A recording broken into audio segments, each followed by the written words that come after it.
सोनभद्र से बड़ी खबर। सोनभद्र पुलिस को बड़ी सफलता मिली है। नशा तस्करों पर पुलिस ने शिकंजा कसा है। तो बड़ी खबर आपको बता रहे सोनभद्र से, जहां पर पुलिस को बड़ी कामयाबी मिली है। नशा तस्करों पर पुलिस ने शिकंजा कसा है और 50 लाख की हीरोइन के साथ में 2 तस्कर अरेस्ट किए गए हैं। तस्करों के कब्जे से 3 मोबाइल और 2000 कैश भी बरामद किए गए हैं। तो सोनभद्र पुलिस को बड़ी सफलता मिली है। अवैध मादक पदार्थ तस्करी के मामले में सोनभद्र पुलिस को मिली है बड़ी सफलता। बता दें कि 50 लाख की हेरोइन के साथ 2 आरोपियों को पुलिस ने गिरफ्तार किया। पूरा मामला सोनभद्र जनपद के घोरावल थाना क्षेत्र का है, जहां पर पुलिस को मुखबिर द्वारा सूचना मिली कि 2 आरोपी हेरोइन तस्करी के लिए क्षेत्र में आ रहे हैं। तो वहीं पुलिस ने समय रहते आरोपियों को गिरफ्तार कर लिया। जहाँ पूछताछ में आरोपियों ने बताया कि इस पूरे मामले में अकबरी गेट के पास लखनऊ से एक व्यक्ति उन्हें डील करता था, जिसके द्वारा उन्हें हीरोइन की खेप दी जाती थी और ये सोनभद्र जनपद के विभिन्न थाना क्षेत्रों में, विभिन्न नगरों में हीरोइन की करते थे तस्करी। तो वहीं इस मामले में अब दोनों आरोपियों को गिरफ्तार किया गया है। पकड़ी गई हीरोइन की कीमत पुलिस द्वारा 50 लाख रुपए बताई गई है। लखनऊ से बड़ी खबर, जहां पर परिवार कल्याण महानिदेशालय को मिली धमकी। बड़ी खबर आपको बता रहे हैं लखनऊ से। लखनऊ में परिवार कल्याण महानिदेशालय को धमकी मिली है। ईमेल से भेजा गया धमकी भरा मेल आरडीएक्स से उड़ाने की धमकी दी गई है और पुलिस ने पूरे परिसर को फिलहाल खाली कराया है। बम निरोधक दस्ते ने चप्पे चप्पे की तलाशी ली। तलाशी के दौरान कोई भी विस्फोटक पदार्थ नहीं मिला है। फिलहाल पुलिस मामले की जांच पड़ताल में जुटी हुई है। मेल के माध्यम से सूचना आई हुई है ये, तो डीजी मैडम ने सबको बाहर निकलने के लिए बोला, परिसर से बाहर जाने के लिए। तो हम लोग बाहर आके खड़े हो गए हैं। पुलिस प्रशासन पूरी तरह से अपने कार्रवाई कर रहा है। बम स्टॉक करने भी आके अपना सब काम कर रहा है।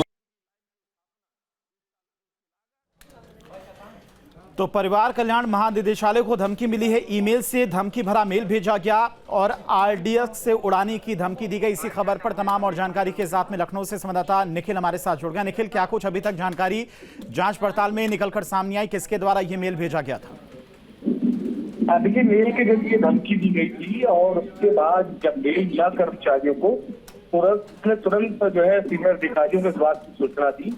अधिकारी को सूचना देने के बाद जो बम स्क्वाड तस्कर था वो भी मौके पर पहुंचा। उसने भी पूरे जो ऑफिस था उसका सघन चेकिंग अभियान चलाया। उसके बाद ये तय किया गया कि किसी भी तरह का कोई विस्फोटक दफ्तर के अंदर मौजूद नहीं है। ये कोई शिकायत भरा मेल था, कोई शिकायती व्यक्ति ने किया था। इस पूरी मेल को जिसने किया था उसकी आईडी की पहचान की जा रही ताकि उस पर कार्रवाई की जा सके।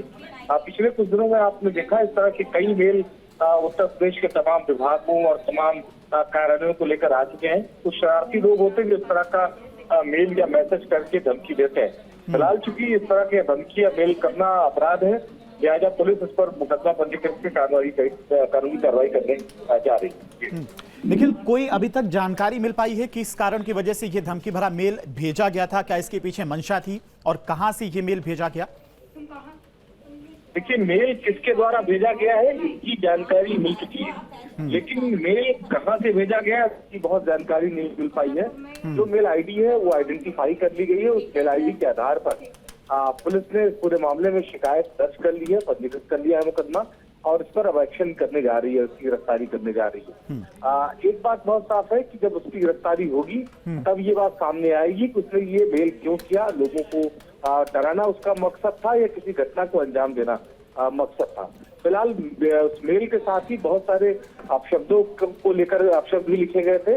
लिहाजा पुलिस को शुरुआत में ये लगता है कि किसी ने सरल बड़ा मेल करके ये परेशान करने की कोशिश की थी, लेकिन चूंकि अपराध है लिहाजा इस मामले में FIR पंजीकृत कर ली गई है और कार्रवाई सुनिश्चित की जाएगी। और कानपुर से बड़ी खबर, कानपुर में हेयर ट्रांसप्लांट से जुड़ी बड़ी अपडेट सामने आई। तो बड़ी खबर आपको इस वक्त की बता रही हैं कानपुर से। कोर्ट में डॉक्टर अनुष्का तिवारी ने सरेंडर किया है। हेयर ट्रांसप्लांट के बाद हुई थी 2 इंजीनियर्स की मौत। परिजनों ने डॉक्टर के ट्रीटमेंट पर उठाए थे सवाल और FIR होने के बाद से फरार थी अनुष्का तिवारी। तो कानपुर में हेयर ट्रांसप्लांट कराने के बाद 2 इंजीनियर्स की मौत के मामले में फरार चल रही डॉक्टर ने कोर्ट में आज सरेंडर कर दिया। आरोपी डॉक्टर अनुष्का ने पुलिस को चकमा देकर CGM कोर्ट में सरेंडर किया है और कोर्ट ने उन्हें न्यायिक हिरासत में भेज दिया है। और आपको बता दें कि एम्पायर क्लिनिक में इंजीनियर विनीत और मैंग का हेयर ट्रांसप्लांट हुआ था। आरोपी की ट्रीटमेंट के बाद दोनों की हालत बिगड़ी और उनकी मौत हो गई। अनुष्का तिवारी को सरेंडर किया है, जो उनके ऊपर काकादेव थाने से मुकदमा दर्ज था। एंटीसिपेटिक बेल में वो जिला सत्र न्यायालय में उन्होंने एप्लीकेशन की थी, जिसपे 2 जून की डेट नियत थी, लेकिन 2 जून तक वो नहीं रुक पाए। न्यायालय की सुनवाई तक उन्होंने नहीं ध्यान रखा और वो अपने आप को उन्होंने अपना गिल्टी फील करते हुए, अपराध फील करते हुए उन्होंने अपने आप को न्यायालय में समर्पण कर दिया है, जिसपे न्यायालय ने उनका रिमांड मंजूर करते हुए 6 जून की डेट नियत की है और जब तक के लिए उनको जेल भेज दिया है। तो फिलहाल फरार डॉक्टर ने आज कोर्ट में सरेंडर कर दिया, जिसके बाद सीजेएम कोर्ट ने न्यायिक हिरासत में डॉक्टर को जेल भेज दिया है। कानपुर में हेयर ट्रांसप्लांट कराने के बाद 2 इंजीनियर की मौत हो गई थी। इस मामले में आरोपी डॉक्टर क्लिनिक पर ताला लगा करके फरार हो गई। पुलिस 15 दिनों से फरार डॉक्टर की तलाश कर रही थी, लेकिन पुलिस डॉक्टर को पकड़ नहीं सकी, बल्कि डॉक्टर ने पुलिस को चकमा देते हुए कोर्ट में सरेंडर कर दिया। जबकि इस दौरान आरोपी डॉक्टर ने अपने वकील के माध्यम से कोर्ट में एप्लीकेशन दिया था और अपने लिए अग्रिम जमानत की मांग की थी। वहीं पुलिस का दावा था कि वो लगातार डॉक्टर को ट्रेस करने का प्रयास कर रही है, जल्द ही वह डॉक्टर को गिरफ्तार कर लेगी, लेकिन पुलिस हाथ मिलती रही और डॉक्टर ने सरेंडर कर दिया। वहीं कोर्ट में सरेंडर के बाद कोर्ट ने आरोपी डॉक्टर को 14 दिन की न्यायिक हिरासत में भेज दिया है। ऐसे में पुलिस की कार्यप्रणाली पर सवाल भी उठ रहे हैं। Video journalist Asif Shah, Shyam Tiwari, news state Kanpur. तो फिलहाल डॉक्टर अनुष्का ने आज कोर्ट में सरेंडर कर दिया। 2 इंजीनियर्स की हेयर ट्रांसप्लांट के बाद मौत हो गई थी। उसी के बाद से डॉक्टर अनुष्का तिवारी फरार चल रही थी। आज कोर्ट में सरेंडर कर दिया, जिसके बाद सीजेएम कोर्ट ने न्यायिक हिरासत में भेज दिया है। और इसी खबर पर तमाम और जानकारी के साथ में कानपुर से संवाददाता श्याम तिवारी हमारे साथ जुड़ गए। श्याम, अब आगे की क्या कुछ प्रक्रिया इस पूरे मामले को लेकर रहने वाली है? देखिए, आपको बता दें कि लगातार पुलिस अनुष्का तिवारी की तलाश कर रही थी और इसके बाद जब पुलिस उसको पकड़ नहीं सकी तो ये पूरा मामला क्राइम ब्रांच को दिया गया था। क्राइम ब्रांच ने इस पर अपनी जांच को भी शुरू किया था। इस दौरान अनुष्का तिवारी ने आज कोर्ट में सरेंडर कर दिया और कोर्ट ने उन्हें न्यायिक हिरासत में भेज दिया है। आपको बता दें कि पुलिस उनके साथ साथ उनके तमाम कर्मचारियों की भी तलाश कर रही थी, जो उनके साथ में हेयर ट्रांसप्लांट कराने का काम करते थे।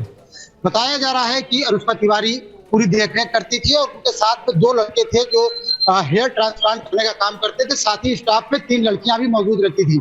तो इन 5 लोगों की तलाश भी पुलिस कर रही है और पुलिस को अभी तक इन 5 के बारे में भी कोई सुराग नहीं मिला है। वहीं इस पूरे मामले में एक अहम डेवलपमेंट यह है कि जो सीएमओ की तरफ से यानी स्वास्थ्य विभाग की तरफ से जो जांच कमेटी गठित की गई थी, वो कमेटी आज अपनी रिपोर्ट सबमिट करेगी और इसके बाद ये देखा जाएगा कि जो अनुष्का तिवारी हैं, जो कि डॉक्टर होने का दावा कर रही थी, उनकी डिग्री कितनी मान्य है ये काम करने के लिए, और क्या ये जो पूरा ट्रांसप्लांट है वो क्लिनिक में हुआ था। क्योंकि जो पुलिस को उन्होंने अपनी गवाही दी, जो चीजें निकल करके सामने आई, उसमें उन्होंने कहा था कि ये ट्रांसप्लांट उनके द्वारा नहीं किया गया था और किसी दूसरे क्लिनिक में इन लोगों ने ट्रांसप्लांट कराया था। हालांकि पुलिस ने इस दौरान सीडीआर भी निकाला है और सीडीआर के दौरान ये देखा गया है कि जिस दिन का दावा किया गया इलाज कराने का, उस दिन डॉक्टर अनुष्का तिवारी और दोनों ही इंजीनियर्स का जो समय है वो मैच करता है, यानी सीडीआर उनकी मैच करती है।